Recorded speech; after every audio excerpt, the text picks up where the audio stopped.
Brought to you by Nova शुद्ध घी। जब जब खाए दिल खुश हो जाए, सदियों का नोवा शुद्ध देसी घी, सपना स्वस्थ भारत का।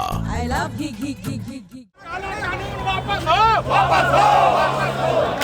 काला कानून वापस हो, वापस हो, वापस हो। काला कानून वापस हो, वापस हो, वापस हो।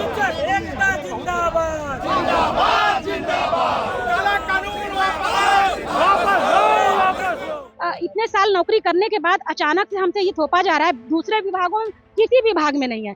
सी सैट लागू हुआ 2013-14 से सेंट्रल में और स्टेट में भी, तो सी सैट में जो अधिकारी अभी सचिव स्तर पे पहुंच गए हैं, क्या उनसे सी सैट का एग्जाम लिया जाएगा? हम लोगों के अंदर ताकत है, जीन है, डीएनए है, हम टेट निकाल सकते हैं, लेकिन हम अन्याय के खिलाफ लड़ रहे हैं। अपनी आजादी को हरगिज भुला सकते नहीं। सर कटा सकते हैं मगर सर झुका नहीं सकते नहीं। इन्हीं की भाजपा की गवर्नमेंट थी, माननीय कल्याण सिंह मुख्यमंत्री हुआ करते थे। सन 99 में उन्होंने सर्वप्रथम बीएड का नियुक्ति 58,000 शिक्षकों की करने का काम किया था। सर्वप्रथम इन्हीं की सरकार में बिना टेट के वो भर्ती हुई थी। अनिवार्यता अर्हता जो भी शर्तें थी वो पालन करके हम आए हैं, तो हम पे पुराना नया नियम पुराने लोगों पे क्यों थोपा जा रहा है? सुप्रीम कोर्ट ने एक निर्देश जारी किया है। उस निर्देश में ये कहा गया है कि जो अध्यापक टीईटी पास नहीं किए हैं उनको टीईटी की परीक्षा देनी होगी। 2 साल का वक्त होगा। जो रिटायरमेंट के करीब हैं, 5 साल का रिटायरमेंट बाकी है, उनको इस श्रेणी से अलग रखा गया है। सुप्रीम कोर्ट के इस निर्देश के बाद उत्तर प्रदेश में तमाम अध्यापक जो हैं वो आंदोलनरत हैं। हमारी मौजूदगी चंदौली में है। आप देख सकते हैं हमारे पीछे हजारों की तादाद में यहाँ पर प्राथमिक विद्यालयों के अध्यापक और जूनियर हाई स्कूल के अध्यापक मौजूद हैं। आज इन्होंने धरना दिया है। सीधे इन्हीं से हम बात करेंगे और जानने की कोशिश करेंगे कि किस तरह का निर्देश है और इनका क्या कहना है, क्या मांग है। सुनीता जी हैं हमारे साथ। सुनीता जी, ये बताइए कि क्या निर्देश मिला है सुप्रीम कोर्ट का आप लोगों को?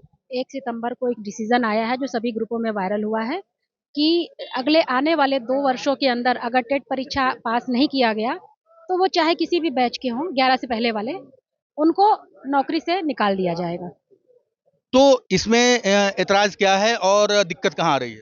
सर, सीधे शब्दों में अगर ये कहें तो खेल के बीच में खेल का नियम नहीं बदलना चाहिए।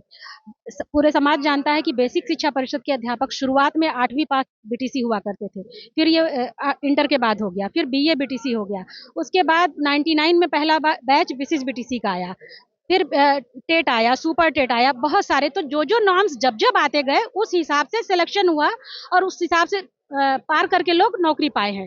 तो बीच में अगर हमसे ये कहा जाए कि 20 साल पुराने आप बैक जाइए, तो रेट्रोस्पेक्टिव आर्टिकल 20.1 में ये है कि जिस समय जो अपराध किया जाता है उसकी सजा, डिसीजन चाहे कितने भी बाद में हो, उसी समय जो उस अपराध के लिए दंड होता है वही मिलता है, ना कि डिसीजन देते समय के टाइम। तो ये भी रेट्रोस्पेक्टिव ही ना हुआ एक तरह से कि जो अनिवार्यता अर्हता जो भी शर्तें थी वो पालन करके हम आए हैं, तो हम पे पुराना नया नियम पुराने लोगों पे क्यों थोपा जा रहा है? 2011 से टेट अनिवार्य हुआ तो 11 से जितने भी नियुक्तियां हुई हैं सब में टेट पास लोग हैं।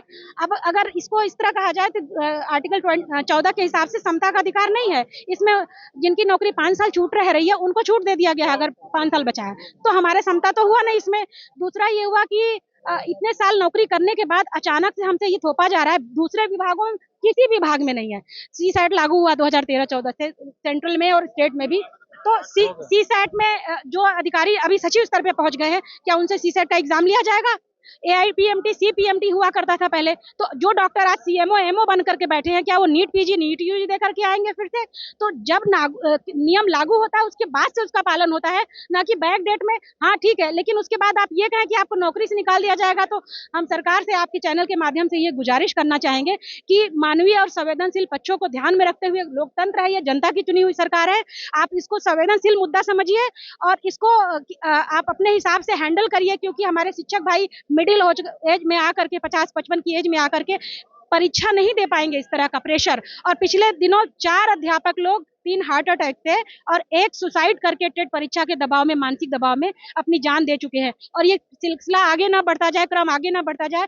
आपकी जनता है, आप हमारी सरकार है, इसको आप किसी तरह से हैंडल करिए। और बहुत बड़ी भीड़ है, लगभग इस विभाग में 50% लोग टेट पास नहीं है। 50% लोग प्रभावित हो गए, कुछ और टीचर्स हैं। सर, ये बताइए कि समस्या कहाँ आ रही है और चूंकि आप तो बच्चों को पढ़ाते हैं, लेकिन सुप्रीम कोर्ट का जो निर्देश है अब आपको भी पढ़ना पड़ेगा। हाँ सर, ये आपके चैनल के माध्यम से हम माननीय मुख्यमंत्री उत्तर प्रदेश सरकार एवं माननीय प्रधानमंत्री जी आदरणीय मोदी जी को अवगत कराना चाहेंगे कि अखिल भारतीय जैसे राष्ट्रीय शिक्षक महासंघ पूरे ऑल इंडिया स्तर पर 780 जिलों में आज ज्ञापन कार्यक्रम रखा गया। यह ज्ञापन कार्यक्रम क्यों रखना पड़ा? क्योंकि एक तमिलनाडु का कोई मामला था टेट का प्रमोशन का, उसमें सुप्रीम कोर्ट ने एक फैसला दे दिया है कि 2011 से जैसे पहले जितने अध्यापक हैं, 2011 के बाद टेट लागू हुआ आरटी एक्ट में, तो 2011 के पहले के अध्यापक भी उसमें प्रभावित हो रहे हैं, क्योंकि सुप्रीम कोर्ट का मामला है इसलिए पूरे देश पर वो लागू हो रहा है। तो हमारी वर्तमान सरकार से गुजारिश है कि हमको टेट मुक्त किया जाए, क्योंकि हमारी नियुक्ति उस नॉर्म उस संविधान के तहत हुई है। तत्कालीन सरकारें, इन्हीं की भाजपा की गवर्नमेंट थी, माननीय कल्याण सिंह मुख्यमंत्री हुआ करते थे सन 99 में,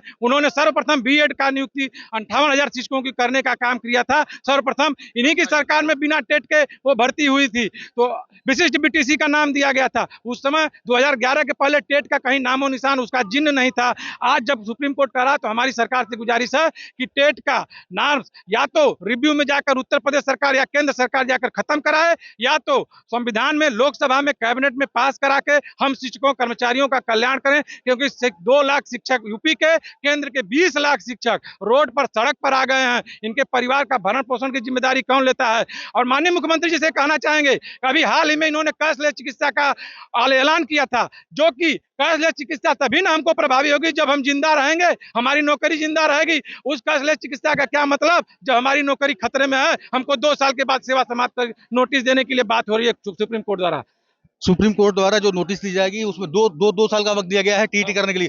सर ये बताइए कि कितनी दिक्कत होगी अगर आपको टीईटी पास करना होगा, क्योंकि आप अध्यापक हैं, तो तमाम तरह के और भी कार्य लिए जाते हैं आपसे। जी सर, मैं डॉक्टर जय कुमार सिंह, जिलाध्यक्ष विशिष्ट बीटीसी शिक्षक संघ जनपद चंदौली।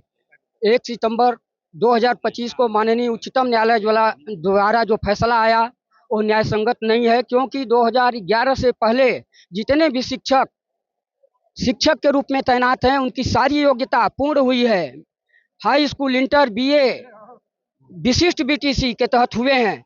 तो ये भारत सरकार चुपके से 2017 में एक छोटा सा विधेयक चोरी से ला दिए और उसको सुप्रीम कोर्ट में प्रस्तुत कर दिए। उसी तर्क पर, उसी तथ्य पर सुप्रीम कोर्ट जो फैसला दिया है हम लोगों को डिस्टर्ब किया है। तो हम लोगों के अंदर ताकत है, जीन है, डीएनए है, हम टेट निकाल सकते हैं, लेकिन हम अन्याय के खिलाफ लड़ रहे हैं। अपनी आजादी को हरगिज भुला सकते नहीं।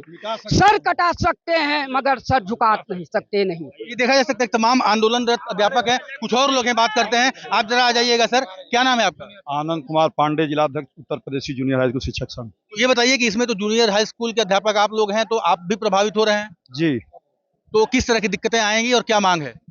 मांग ये है, आप जरा आगे आ जाइएगा इधर और बताइएगा क्या मांग है और क्या दिक्कत आ रही है? मांग ये है हमारी कि 23 अगस्त 2017 को सरकार ने प्रोविजो ला के आरटी एक्ट में संशोधन करते हुए जो है सबको इन सर्विस, जो लोग 2001 रेगुलेशन एक्ट से नौकरी कर रहे हैं, जो एनसीटीई की मान्यता, जो अर्हता होती है अध्यापक होने की, वो धारित करते हैं, उसके बावजूद उन लोगों को छल से प्रोविजो के तहत इन सर्विस जो लंबी सेवा करते चले आ रहे हैं उनको भी सेवा काल में टेट की परीक्षा देनी अनिवार्यता कर दी गई, जिसके आधार पर सुप्रीम कोर्ट ने यह निर्णय दिया। अब तो बच्चों को सर आप पढ़ाते हैं, आप लोगों को पढ़ना भी पड़ेगा। जी जी, ये दुर्भाग्य है कि हम पढ़ें, अपनी नौकरी बचाएं, परिवार की जीविका चलाएं या उन बच्चों का, इस देश का भविष्य संवारें। सरकार के चलते हमें इस दुविधा में पड़ना पड़ रहा है। इम्तियाज हमारे साथ है। इम्तियाज आप आ जाइएगा सामने। ये बताइए इम्तियाज की ये जो सुप्रीम कोर्ट का निर्देश आया है, इससे कितनी मुश्किलें हो रही हैं आप लोगों को और क्या मांग है सरकार से? इसमें सर बहुत सारी दिक्कतें हैं। ये है कि जैसे इन्होंने 1 सितंबर 2025 को माननीय सुप्रीम कोर्ट द्वारा जो आदेश पारित किया गया है, हम उस पर कहना चाहते हैं कि जैसे पहले जो नियुक्तियां होती थी 2010 से 11 से पहले, जो सेवा नियमावली में जो सेवा शर्त रखी जाती थी, वो शिक्षक सारी सेवा शर्तों को पूरा करके नियुक्त होता था।